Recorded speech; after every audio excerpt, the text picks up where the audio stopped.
Maliba TV1 jabarani filɛbaga aw bisimila aw ka kunnafoni sentelima kɛnɛ kan.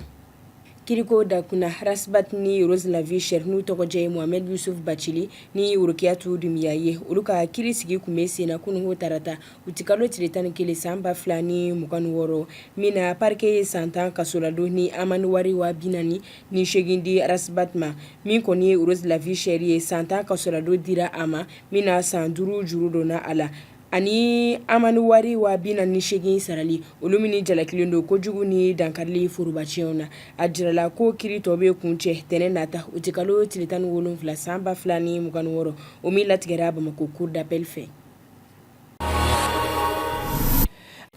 Marabajɛkulu ɲɛmɔgɔ général de division Abdoulaye Maïga ye sumako lakanani baara dayɛlɛ OPAM na kunungo tarata u ti kalo tile 11 san 2026 o hukumu kɔnɔna na CFA wari miliyari 12 de labilara min baara bɛ ɲɛsin ma dɛsɛbagatɔ miliyɔn 1 n'a tɔrɔmɔɲɔgɔn 5 ma gɛlɛya waatiw la a laɲininen don kɛrɛnkɛrɛnnenya la ka suma tɔni 19 ni 900 ni 60 de tila fu la u ye ani k'u dɛmɛ ka baganbalo di u ma n'o ye misi saga jɛgɛ ani nakɔkisɛw ye.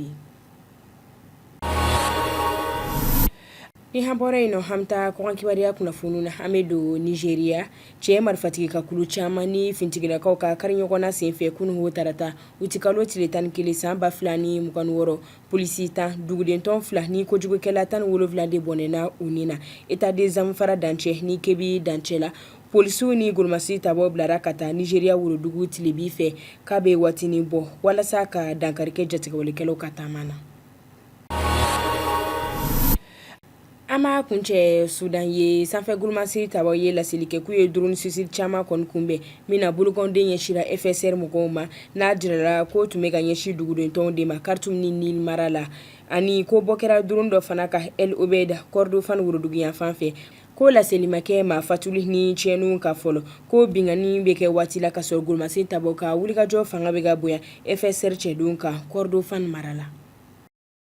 Ni bɛ dan sigi aw ka kunnafoni sentelimaw la Maliba TV1 jabarani kan.